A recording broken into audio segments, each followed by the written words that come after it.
Realms, the brick stuff is super cool. Hyperloop's card game is super cool. The Open Quill Round 1 program is seeing a ton of interesting entries and really high-quality content.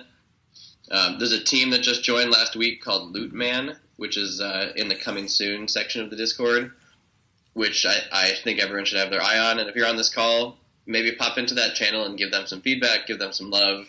They're looking for some feedback on the story that they wrote. I'll just say this, the last game that they launched had 20 million people use it. And it was a collaborative storytelling, quasi-virtual reality, crossed over to social media game. And yeah, they have 30 million people who use their existing thing outside of Loot, and they're now pointing their attention towards Loot. So pop into that Loot Man channel in the Discord and give them some love. And then, yeah, just overall, the thing that I was just showing, there's something really cool bubbling out of Divine DAO right now. Not really formally ready to announce it and give a whole, teaser or whatever about it. Though if you were on this call with the 8 of us, you saw that teaser, but not really ready to do like a full-on teaser. What else is going on in everybody else's minds, or just what else is everybody paying attention to and excited about? Roscoe Warrior Monk, posted the beginnings of his Loot project in the Builders and Creators. It's like sigils. The design is just like really phenomenal. So I think he's looking for feedback. So I wanted to shout that one out. Yeah, his deck looks really interesting. Yeah, I saw a PDF, and I didn't know him, so I didn't download it. But I guess I will now. And yeah, he shared his like sci-fi kind of storytelling website a little bit ago, which is pretty cool. Non-loot related. I didn't realize the Loot Man, like so this lion was like a founder of Truman. Yep, yeah. Find Truman? The founding team of that Find Truman. Oh my gosh, okay. Yeah, it's sort of a parallel world. I think it's a Chinese product, a Chinese community. But yeah, 30 million people playing in this collaborative storytelling, I don't know what you want to call it, like a hunt or something like that. It's like a social media hunt, sort of, with virtual reality overlays. Just seems really cool. I don't know too much about it. I got to dig in more because I've heard it mentioned elsewhere. Mm-hmm. Tim Shaw, I have an LDK question. Yeah. So I've been talking to like a few musicians that I know that are like really interested in Loot, but they kind of have that permissionless paralysis thing of like, what do I kind of build off of? Mm-hmm. And I think it would be good to have some kind of like musical lore development kit. Basically, it's just like all the kind of CCO music people make, also with like sounds and stuff. So that like people that are building stuff can just kind of pick up the music and use it and run with it, but B, also so that people understand like the surface area of what's been built. Would the best way for me to do that to just be like add it to the Foundation website, or to like post a quest for like a designer that would want to do something like that? I'm just not sure what the best way would be to kind of like establish a little first step for that. I mean, the easiest thing would be to post a music section to the existing Loot Foundation. But if it turns into something larger that's like, music for Loot, then yeah, absolutely, feel free to make it like, loot.music or whatever, musicforloot.com. But the goal here is to weave together all the like story seeds that are emerging. Loot Foundation is doing our best to be comprehensive, but obviously this world evolves so much, it's hard to stay on top of it. And this site, here, I'll share my screen. This site is an open Git book, so I can give you permissions to just publish straight to it. The only challenge is I have to pay per user. I think I'm paying like $100 a user or something like that. But yeah, I think we could probably add a section here. Let's see. Edit. I'm even going to do it right now while we're on the call. Higher fidelity canon. Why don't we add in like, what do you want to call it? Music and, or what do you call your sound? Bards and music? Bards and music. Sound and music might be the better way to put it. Yeah, cool. Sound and music. Awesome. Yeah, that'd be fantastic. Yay. And then from here, it's really easy to just mess around with this. And then if it turns into something that requires something larger with like a different UX or whatever, obviously like feel free to create a separate website and then just from this page link out to that website. Yeah, great. Thank you. You don't have access to this yet, right? I think I do. You sent it to me like a few months ago. Is it really $100 a user? That's bonkers. Yeah, I'm paying a lot of money for your Loot stuff. That's crazy. Because Loot's treasury itself is just stuck, so I'm personally paying for all the notions and all the analytics and et cetera, et cetera.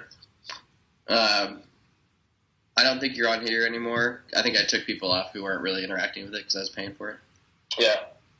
But here, is there a way I can just do it without you having to pay $100? Yeah, I don't think so.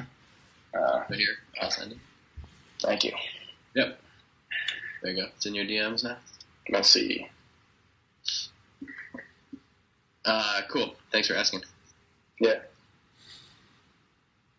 I think that's the general frame, though, is that there's, like, canonical principles of loot and realms and crypts and caverns, the Divine City, that are, like, locked and clearly, like, it's on-chain. This is how loot bags work. And then there's the next level, which is like, hey, we want to build a lore development kit on top of this. Here's how we interpret the bags. Here's our interpretations of the fundamentals. Here's even Dom himself giving his interpretation of what a bag means. What's an adventure? What's loot? Etc. And then even some of the like timeline stuff on top of that. And then it's almost like the third level is this higher fidelity canon to be like, look, anybody can interpret the orders for however they want, but what if we gave them themes? Power is confidence, and Titans is law. Like, this is just made up. Like, what if we gave them themes to start coming up with these, like, canonical concepts and even more detailed descriptions? We've got story seeds, which are, like, ideas of jumping off into stories. There's places. The crypt is in a place. The rift is in a place. The Divine City is in a place. This will probably end up being more on the Realms Atlas. There's even, like, notable characters. I got to fill this in here. And I think sounds and music fits on top of that it's, like, it's not from the contract. There's no necessarily, like, on-chain original canon. But it's absolutely ours to just put out there. And if you have a point of view or a framework or even just the beginnings of the mood board of what all this music is, yeah, absolutely. Let's put it here. And then I think the general idea is if somebody's like, I love that, I want to do more of that, the LDK is their way to, like, do a pull request and kind of, like, build up from the foundations we built. Yeah. If someone sees it and goes, I don't really like this, I want to go a different direction, then they can just fork from a sort of lower level. They can fork from, like, below here. And then this would become, like, sounds and music, two cobbles, the, like, moody sound world and the sci-fi sound world. Yeah, yeah, that's perfect. But for now, you are official capital M musician of the Lootverse. Yay.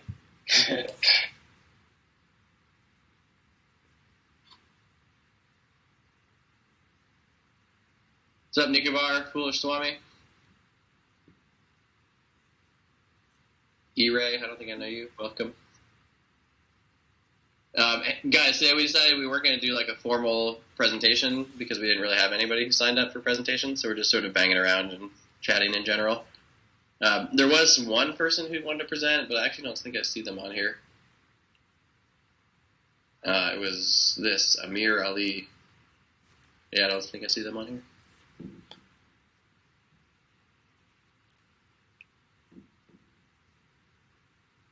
I like this deck, Tim Shaw. Yeah, I'm having fun with this deck. It looks real nice. What's it for? Or what are you putting it together for? You might have told me this. Yeah. Overall, just to give ourselves a rally cry to just be like, what are we trying to accomplish here? Yeah. At least one vision of what we're trying to accomplish. A little bit of an onboarding thing, just to get people to understand, like, what's the difference between Loot and Lootverse.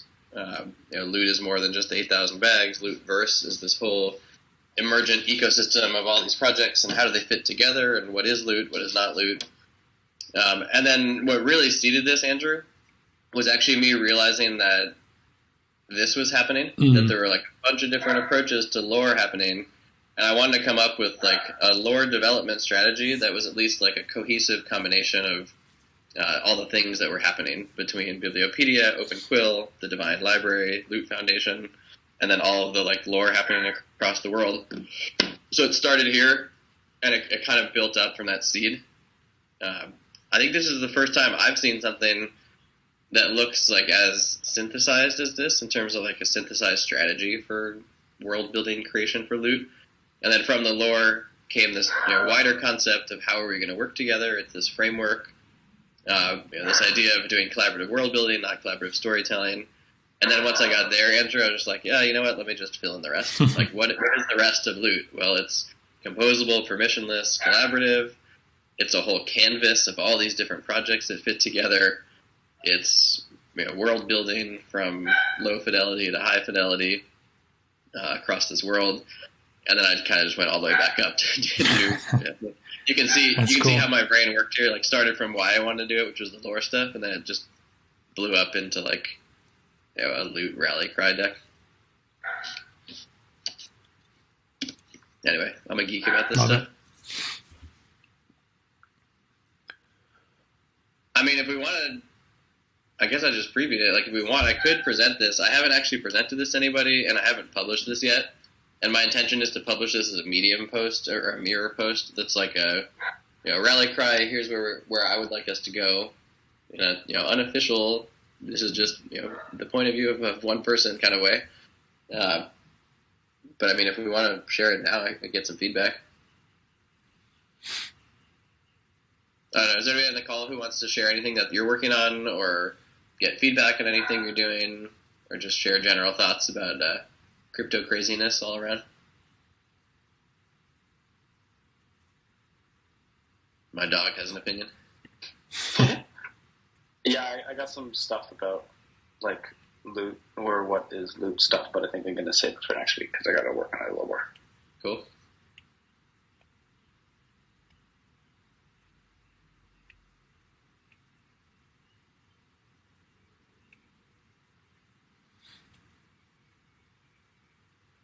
I don't know, do you guys want me to present this deck and have everyone sort of give quick feedback on it? I don't really want to do it just to an empty room, but if you guys want to give me actual feedback or edits on it, we could do that.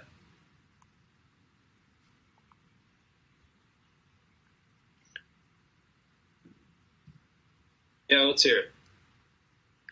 Yeah, do it.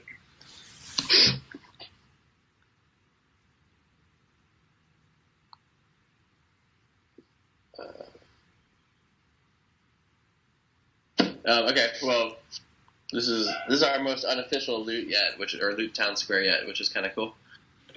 So again, this deck is three things. It's a personal opinion about why I'm so excited about Loot and the vision I have for what Loot could become, but also caveated with the fact that that's just me. Nobody owns Loot. This is just my opinion here. Two, this is in some ways an onboarding to people who are like, what is this crazy thing?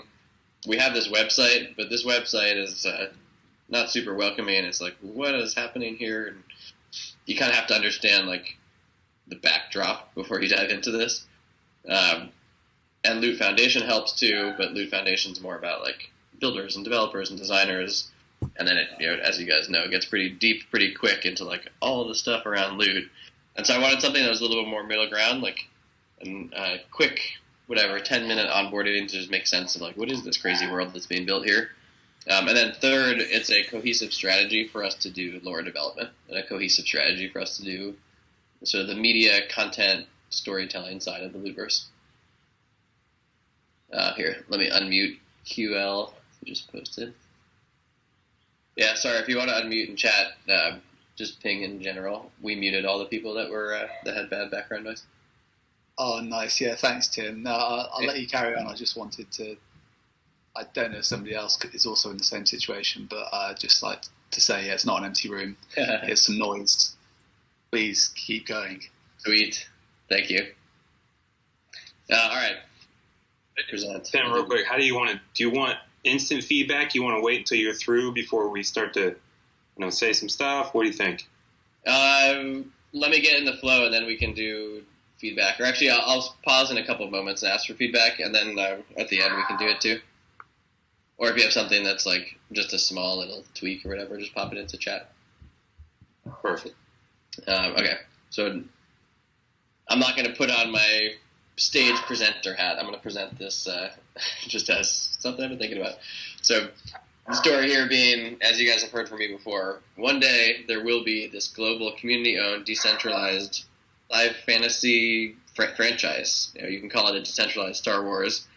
And I really do believe that can be loot. More than anything else, you have like Yuga Labs. What they're doing is absolutely not decentralized. It's awesome, but it has nothing to do with decentralization. There's stuff like Azuki's and Huxley and Muri that are really cool world-building projects that are Web3 projects in that the community helps like push and prod and give suggestions. But it's not owned by the community. It's owned by the founding team and by the corporation. And what's so cool about loot, honestly, unlike anything I've ever seen, is that there truly is no owner, and it's truly decentralized, for better and for worse.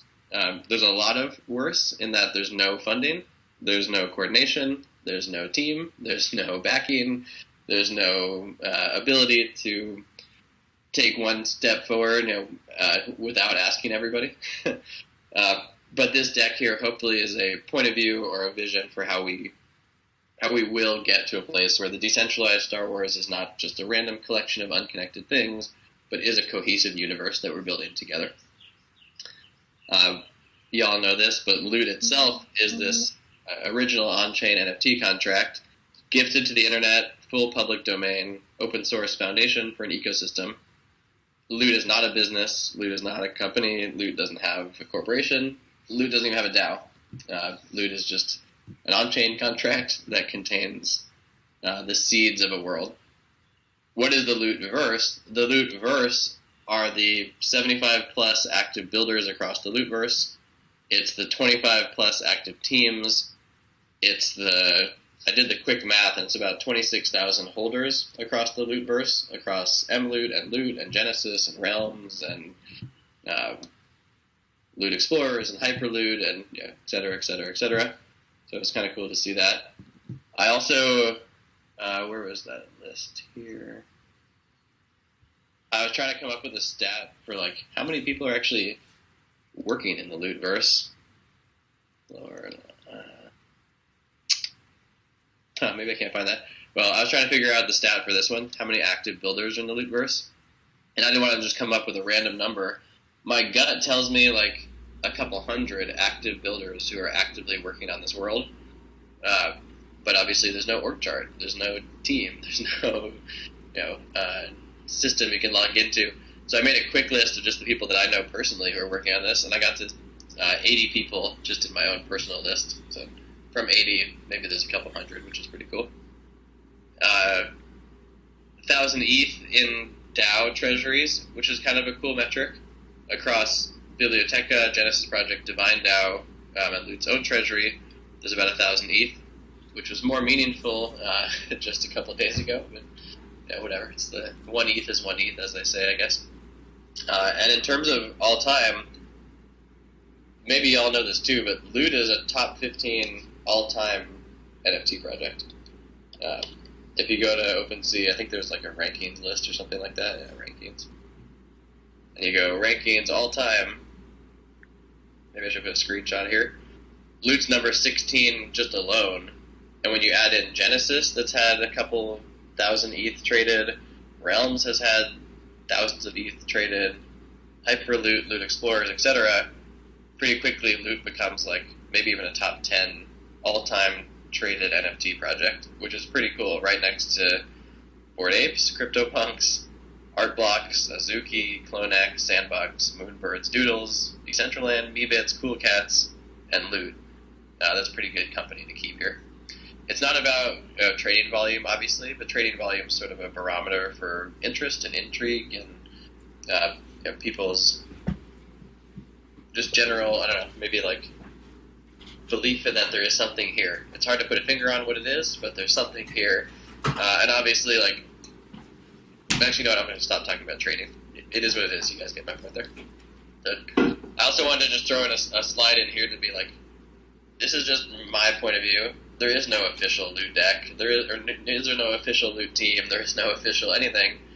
And if you don't know me, I've become sort of the community leader of loot, but I'm not getting paid a cent for this. I don't own loot. Nobody owns loot.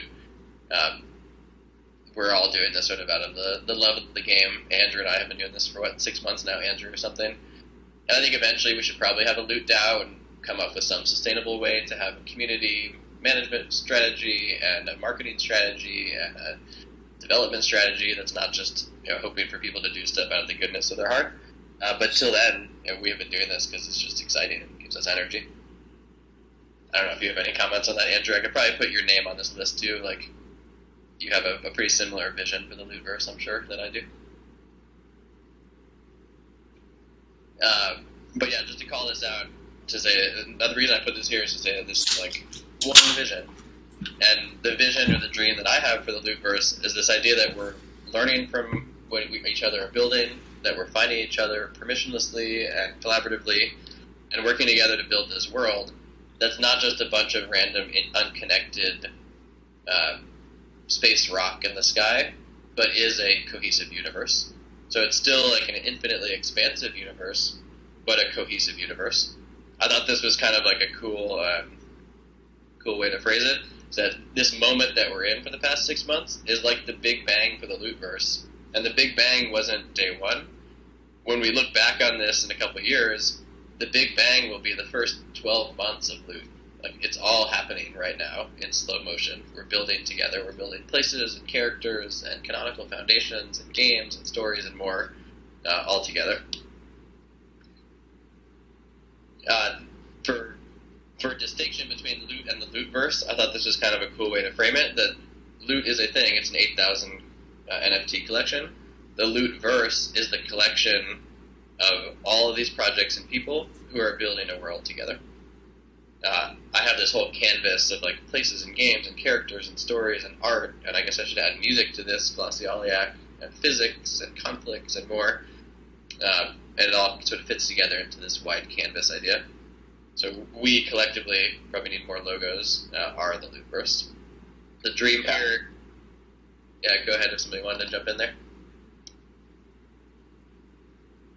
Oh, sorry, that was me. My mic was on. I apologize. Go ahead.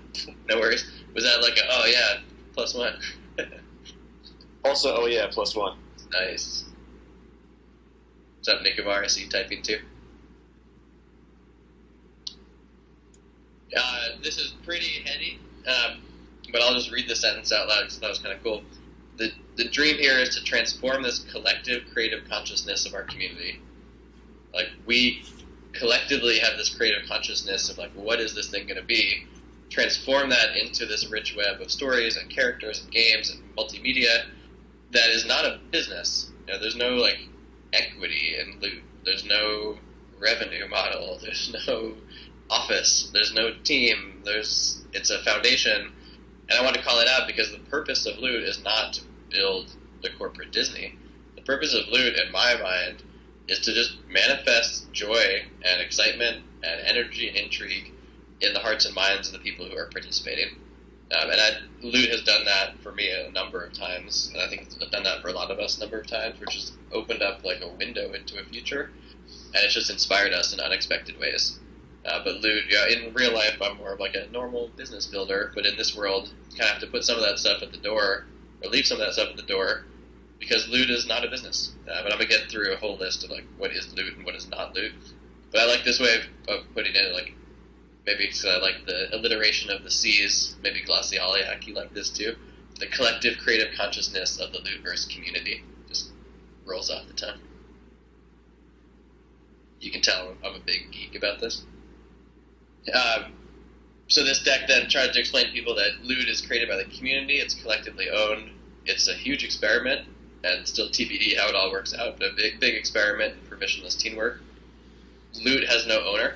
Nobody owns loot. Even Dom doesn't own loot. Together, we all collectively own what the Lootverse can become. Loot has no team. I think a lot of people have trouble making sense of that, and even me, they're like, you're the Lootverse team. Maybe, but in a sense, in the way that we're all the team. Like, all of us together are the team. Loot doesn't have a DAO. Loot doesn't have a governing body. Loot doesn't have a coordination body. Loot just has people who are excited about it and grabbing the mic and grabbing the baton and running.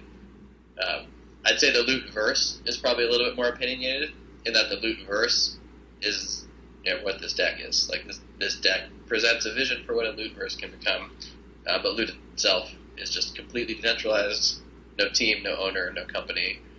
And I think what's so unique about that is you go to every other one of these projects, every single other project is owned by a company. And then the individuals own some of the NFTs, like CryptoPunks, Yuga, Artblocks, Zuki, I mean, literally every one of these. Even one called Decentraland is not decentralized. Every single one of these projects, except for, I guess, Cryptodes, is owned by a company. And then the individuals own the NFTs, and they can do fun stuff with the NFTs. Loot is different in that Loot has no company. Loot has no team. Loot has no corporate roadmap. Loot has no funding. Loot has no investors. Loot has no budget. Loot has none of those things, which again is a blessing and a curse. But if you look at it as an opportunity, to us it's this opportunity to experiment with this idea of collaborative, permissionless, open teamwork. I guess I mentioned this. Loot has no roadmap. This is maybe too poetic, but our collective dreams of what the Loot-verse can become are that roadmap. And truly, the things that we build just become the roadmap. Whatever we build are the roads. This deck, in a sense, is a roadmap, but it's more of a North Star than it is a roadmap. I'll pause for a sec, too, because I do see that some more people join. We were going to do just a quick hello, high five. We had a small group when this started, and I suggested I could present this deck that I've been working on that's kind of the story of where the Loot-verse is and a point of view for it. So what I'm presenting right now, if you just came in halfway through, is a unofficial presentation about just the thoughts of the Loot, my thoughts on the Loot-verse, and our collective thoughts on kind of the North Star in the sky ahead. This is an important tenet too. So Loot is forever. It's entirely on-chain. It doesn't rely on any Amazon servers or Google servers or OpenSea servers. Loot's entirely on-chain. It will exist forever as long as Ethereum exists. And I could probably make a joke about Ethereum existing forever, maybe, given the case of craziness of the past couple of days. But I think we all believe in the sort of spirit of forever, and maybe forever is not for the rest of infinite time, but for probably our lifetimes, Loot will exist on the blockchain. It will be this composable, historical NFT foundation that allows us to build this open world on top of it. Speaking of foundation, Loot is a foundation, and on that foundation we're building castles across the Loot-verse. Loot's the canonical scaffolding for this massively multiplayer game or experiment, and the game is not an up, down, left, right game. The game is a collaborative world-building game, and the experiment is, can we build a on-chain ecosystem of interconnected stories and lore and games and art and characters that aren't just random and low fidelity, but are interconnected, high fidelity, and high quality. And we've already seen some of that, and I really do believe we can. For some people who come into Loot, they go, Loot is a top 15 all-time NFT project. There must be tens of thousands of ETH backing this project. Well, it turns out Loot was free to mint. No one made any money on it. No creator of it made any money on it. And no money was put into the Loot treasury. Even some of the quote investors who invested in Loot gave a sum total of $0 to Loot itself. They invested by purchasing it on the secondary market from other people, but Loot is unique in that it was free to mint and has no financial support. It has a tiny little trickle of a couple $1,000s a day of royalties that come in, but today Loot is really the foundation for sustainable projects being built on top of it. And I think that in some ways this is a bug, but in some ways it's a feature, because it means that all of the projects built on Loot's foundation are not just being built by the quote Loot team. They're being built by independent teams who are coming up with their own sustainable monetization strategies and revenue strategies and company strategies, and it forces everyone who builds to not build derivatives or features, but to build what I call castles on top of Loot. This is a left turn a bit, but Loot is for adventurers, and the official name of it is Loot for Adventurers. And the way I see this world is that we are now the adventurers. Loot suggests that there once were adventurers in the past, but we are the adventurers of today, and we're discovering the nature of what will these adventures be. We're sort of rebuilding foundations, we're rebuilding cities, we're discovering lost cities in the clouds, we're discovering history, we're finding stories, we're finding characters, and we are the adventurers now. We are also the creative directors. Loot has no creative director, Loot has no canonical requirements for what things look like. Loot has no creative governing body. There's like the beginnings of L2 stuff on top of Loot, like Hyperloot's a perfect example. But just to call this out, for somebody joining the community, Loot has no creative director. And Loot really is decentralized. The vision here is like a Star Wars, a Harry Potter, a Dune, a Game of Thrones. But instead of being owned by a company with suggestions from the community, which is how almost all of these projects work, is that it's owned by a company, and then the community makes suggestions about what they should do, and then the company takes those suggestions and integrates them. In this case, Loot truly is decentralized. It's owned by the community, and it's owned by the players, it's owned by the builders, and it's not just suggestions from the world, it's the builders and the community actually building and owning the world. Loot is also an incubator, which is kind of cool. I know I've met some really awesome internet friends, a couple of whom are on the call today. Loot Hero, Yoshi, Andrew, and others on the call. Like, we're in some ways in this like decentralized, asynchronous, strange incubator. And I know I'm having a ton of fun with it. And if you're new to this world, welcome to this too.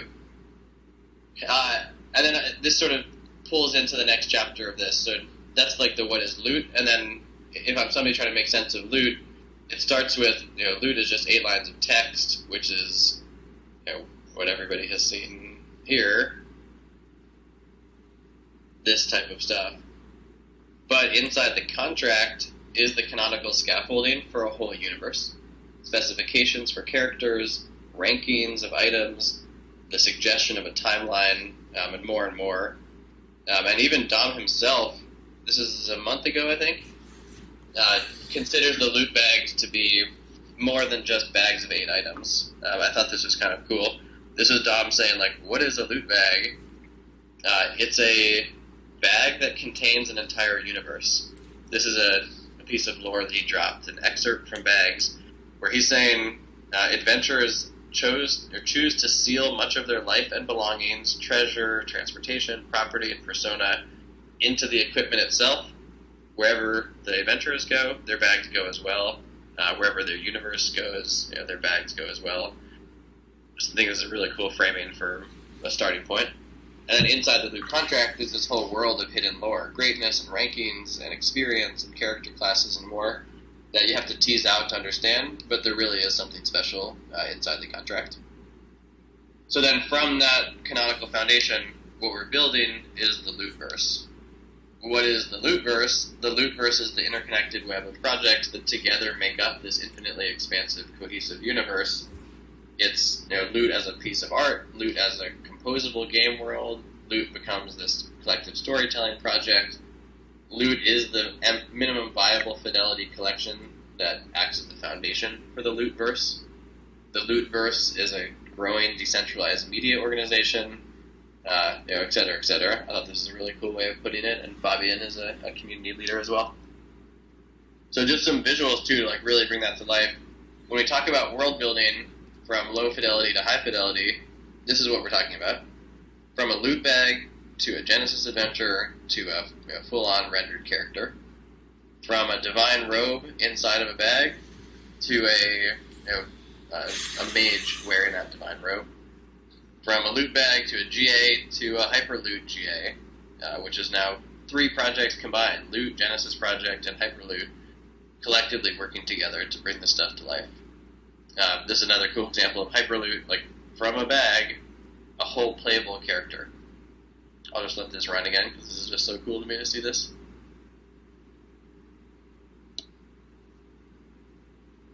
Realms, obviously, acting as a huge tentpole anchor for the Lootverse, bringing to life the entirety of this place. The places, the realms, the crypts and caverns, the bags, the orders, all together. If you haven't seen the Bibliotheca Atlas, check it out, atlas.bibliotheca.xyz.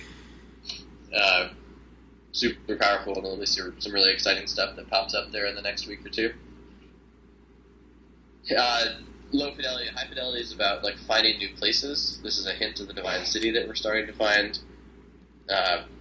Dungeons to raid. I guess I got to put some visuals here. But the crypts and caverns. Loot Explorers with its own version of the loot map in the loot world with tons of lore and tons of interesting just quests and journeys for these characters to go on. And then sort of bringing it all back together, the dream, the collective vision of decentralized IP, is that with decentralized IP, like Litmap, like Cryptodes, like Nouns, like Chain Runners, and like Loot, through that you can permissionlessly build magical games and worlds and stories. This is just a snapshot from something that Hyperloot has teased before, like a battling game that combines these worlds together.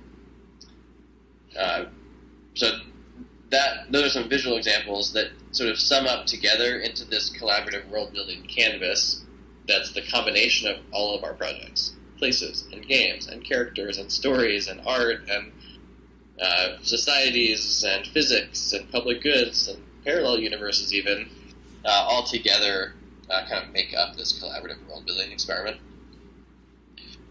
And then I'm going to wrap here too. So the end of this is, so how do we do this?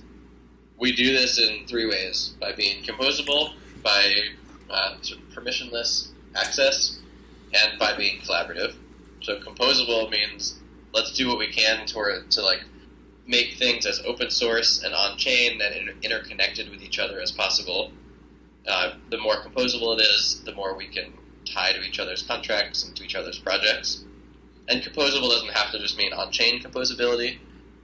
Off-chain composability is fine too, and just sort of generally open source bias towards building blocks as opposed to only delivering like flat files. Perfect example is Hyperloot. Hyperloot launched this entire world, and instead of just saying here's the flat JPEGs and here's the flat 3D files, they're publishing all of their stuff in the public domain. So all of the layered files, all of the components, all of the 3D files, all of that stuff is being published so that others can work with it. Permissionless, it's not a religion, and sometimes permissionlessness can also turn into paralysis.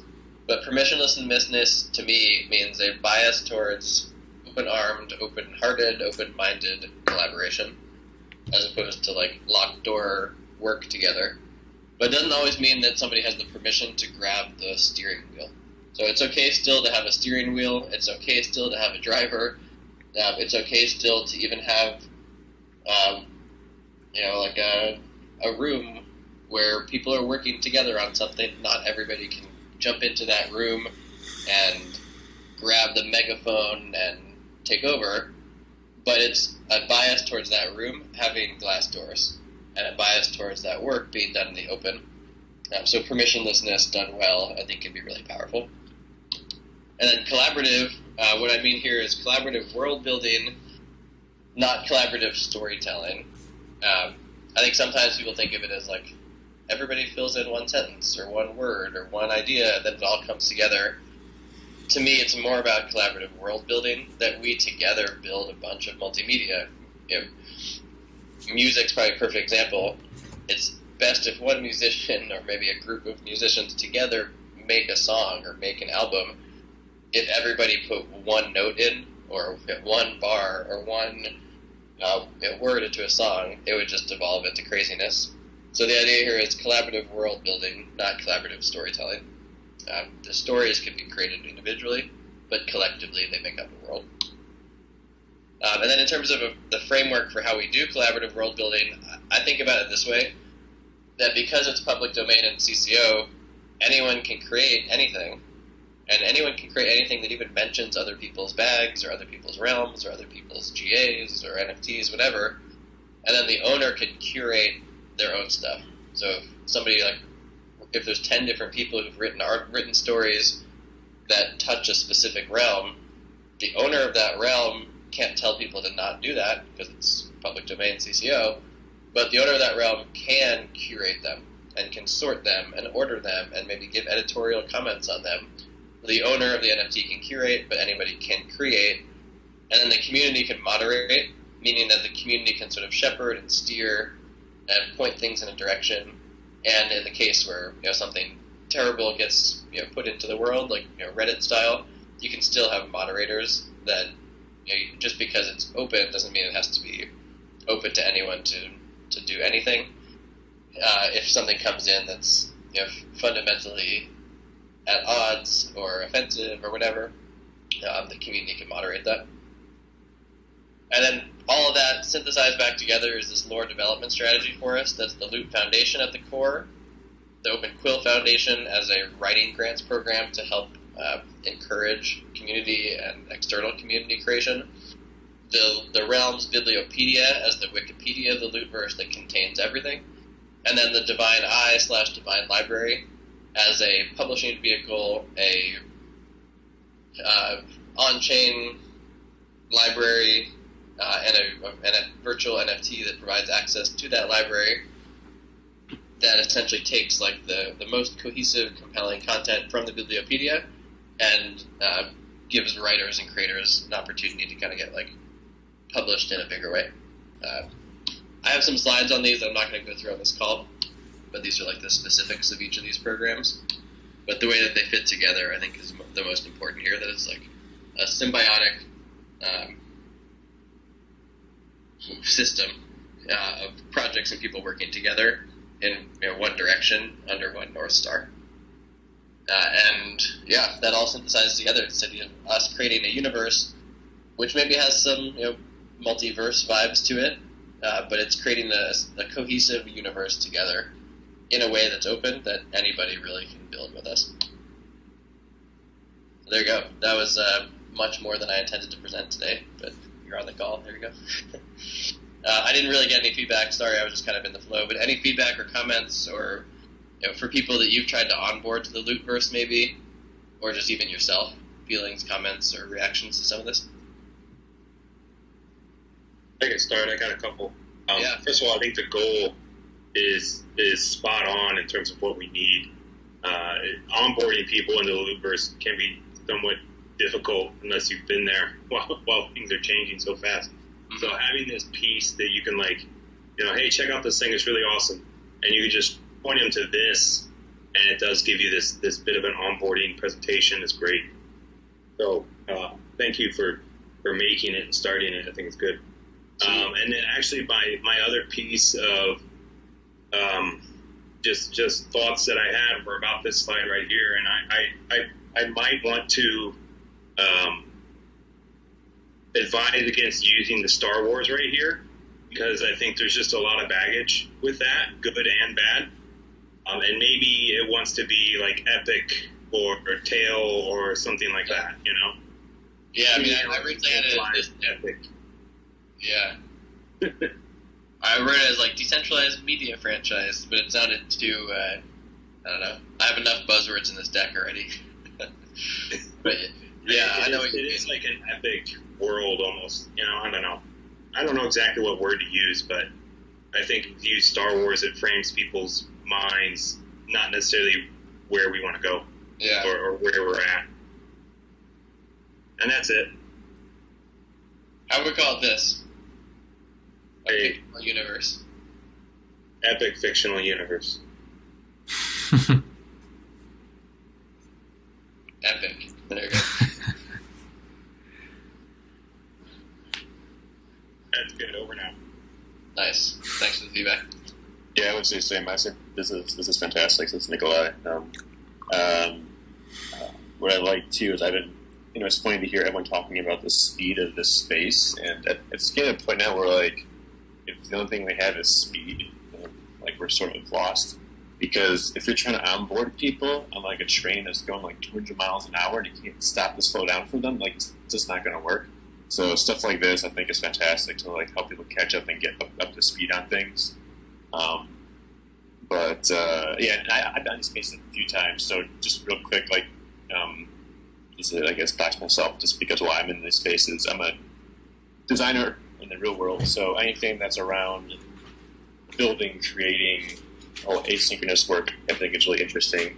But also I'm an avid, well, used to be a gamer, not as much anymore as times I used to have. But, so anything around like creating, gaming, I'm a total gaming and like design nerd. So that's where for me this like the loop verse, how do you want to call it, it's kind of right up my alley. But haven't really done much as far as participating, other than just like being involved in a few of the communities, which I think is fantastic. But I think overall what you're doing and what the group is doing and those who are creating is just awesome. So it's really inspiring to kind of pop in and see what's going on and just see how this thing grows. But yeah, I appreciate this deck for sure. Just as others have said, I think it's a great way to help bring people on board and communicate kind of what the mission is or what the goal is. But at the same time, it's sort of open-ended, which I think is fantastic.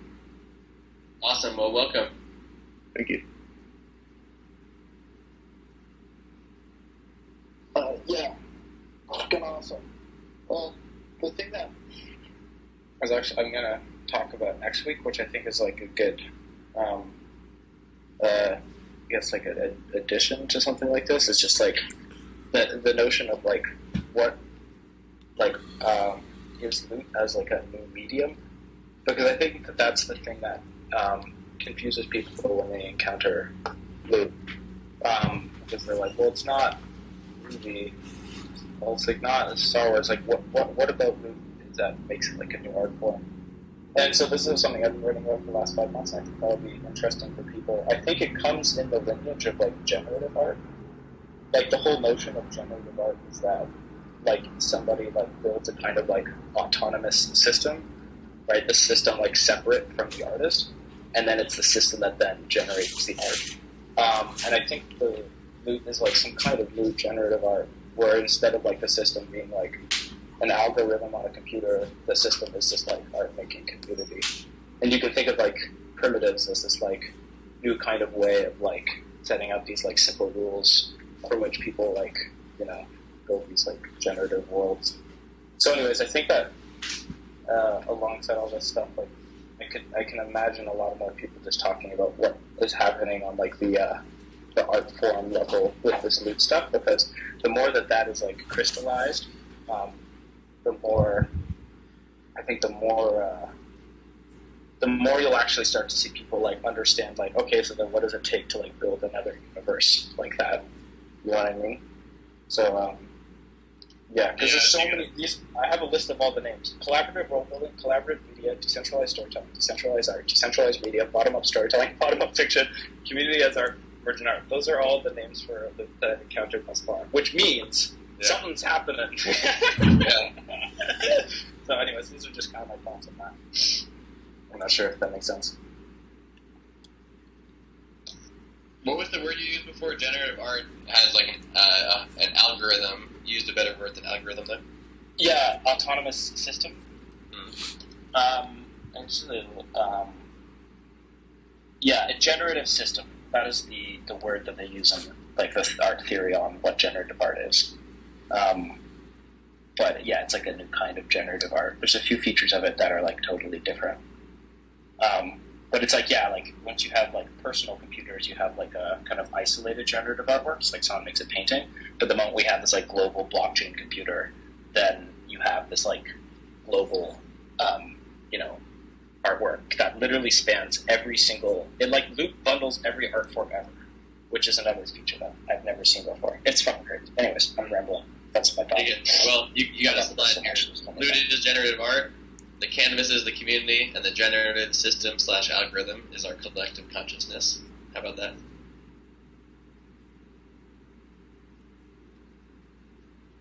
Cool. Thanks for sharing. Your energy is inspiring.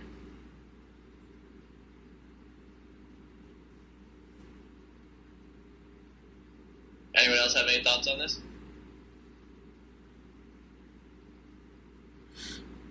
Thanks for indulging me. I will publish this for real, and then once it's published, we can share it out to the world and maybe put it on the website or something like that too. And if I missed anything here in terms of like projects that need some some more attention or just like ideas that were missed, just DM me on the side too.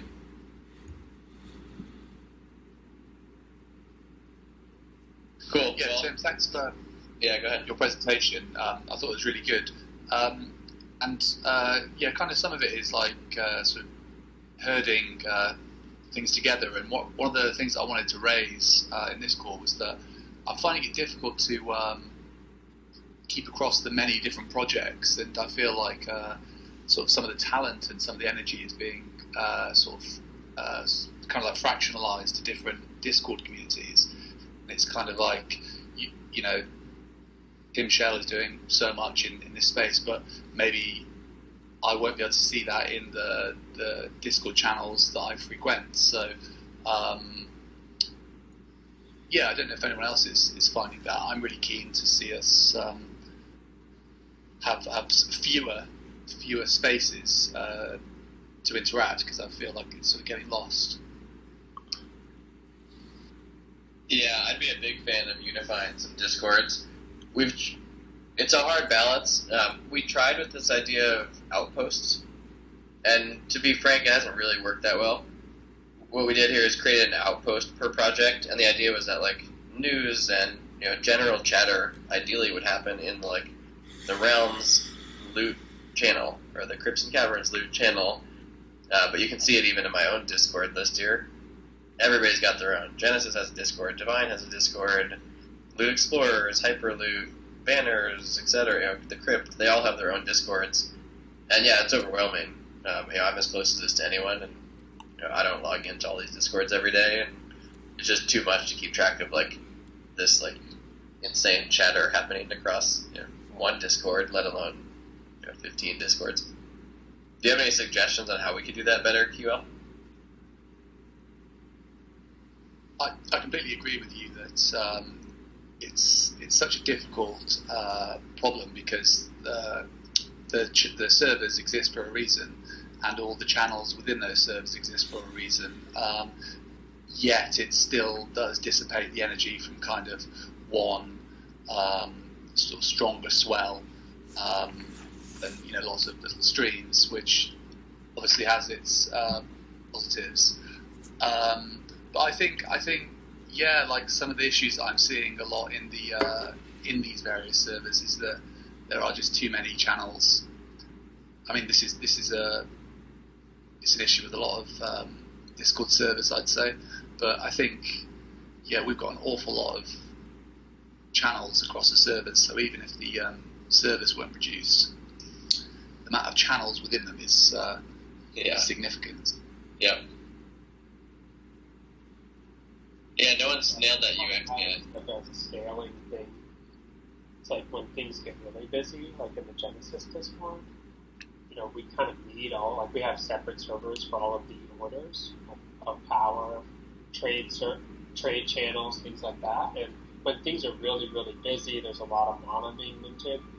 It's really helpful to have all of that. But then when things slow down a little bit, there's not as a need. Like people just congregate in the common area because it's not too noisy in there.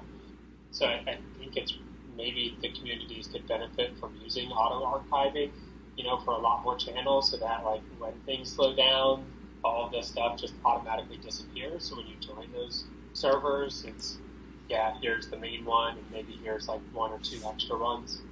But that's something I definitely see too when you join a new group, and there's tons of channels, and once you get oriented, you know the ones to check, but at first it can be pretty intimidating, and especially when, in the case of Loot, there's not just one server with 20 channels, but 10 different Discords, each with 20 channels. So I think the auto archive could help quite a bit, to be honest. I mean, that's a relatively simple thing that some of the communities could do, but the other suggestion I have for anybody who's joining is kind of like we had for a while with the main Loot project website. You go there and it's kind of like pick your bag, and then there's like it's like step 1 and step 2, and it kind of takes you through kind of like almost like this game experience where you're going to select an item and then go do an adventure. It's almost like an onboarding tool like that would be helpful from a community engagement perspective, just to figure out what types of things the person is interested in, and then directing them to that sub-community. Because I do think that that's one of the most efficient ways to, if you have a limited amount of time, is to find that sub-community within. Like if you want to focus on building a game, then like Realms is a really good choice, right? If you want to focus on the lore, then there's like Banners and a number of other good communities that are more lore-focused. Divine would be another good option.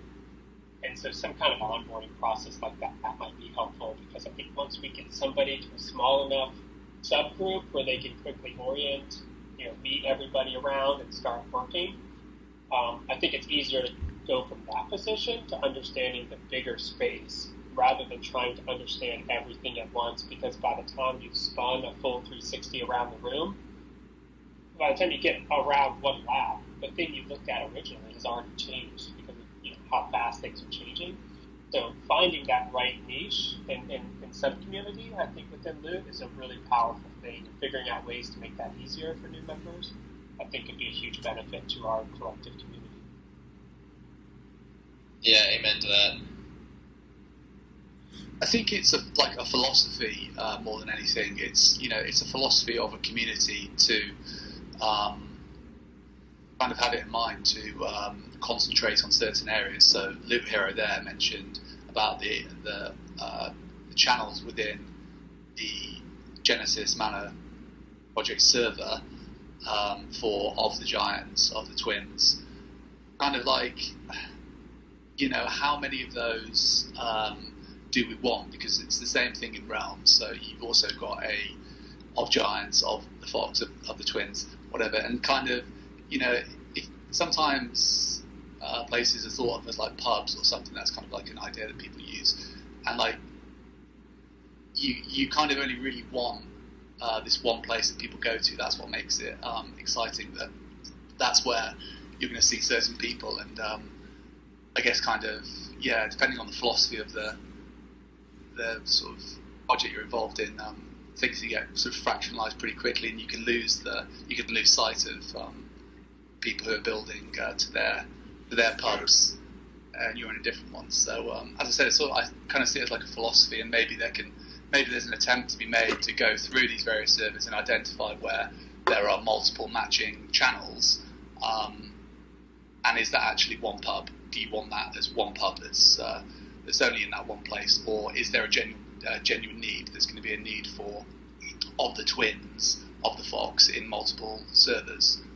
But anyway, I'll stop there. Yeah, I understand that completely. It's like if you go into a hotel, you have to knock on every door and open it to see if there's anybody in there, and there's no one in there, so you go to the next door and you're trying to figure, there's people in the hotel, you're just trying to figure out where everybody is.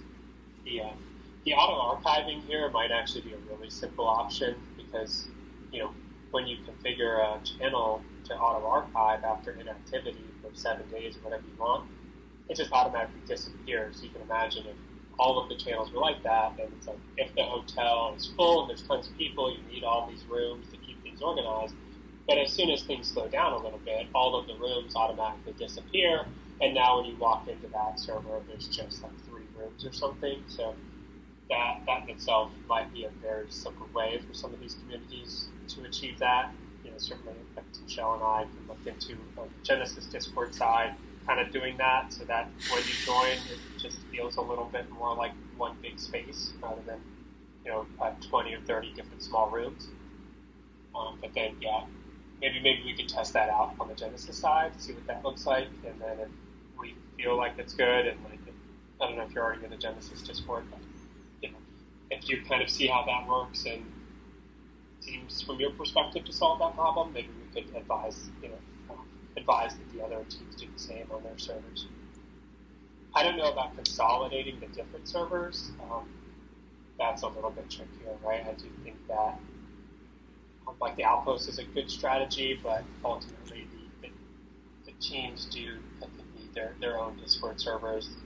From a security perspective, you have certain admins, things like that. So I don't know if we can quite solve that one, but going into each of those servers and making that feel a little bit more like just one community within there instead of a bunch of rooms, I think the auto-archiving would be a good approach there. Yeah, I think that's everything you said.